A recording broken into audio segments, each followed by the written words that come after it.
Hey everyone, in this video I'll show you how to use Google Chrome flags for advanced customization, step by step. Chrome flags allow you to unlock hidden features and customize Chrome beyond the normal settings, but yeah, you should always use them carefully. First, open Google Chrome. In the address bar, type chrome://flags and press enter. This opens the Chrome flags page. At the top, you'll see a warning message.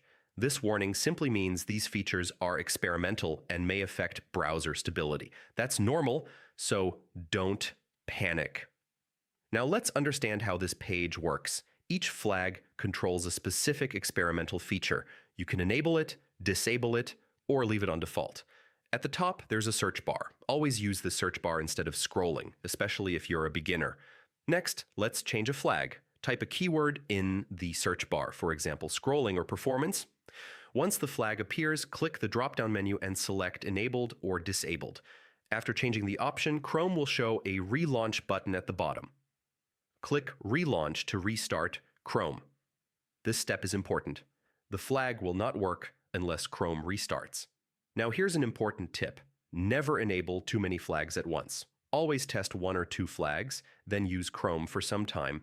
Enabling too many experimental features together can cause crashes, lag, or unexpected behavior.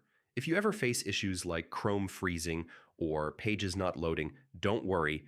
Go back to chrome://flags, scroll to the top, and click Reset All to Default. This instantly restores Chrome to its original settings. Also remember, Chrome updates frequently. Some flags may disappear after updates. That usually means the feature is either permanently added or completely removed. So use Chrome flags wisely. Make small changes, test carefully, and enjoy advanced customization without breaking your browser.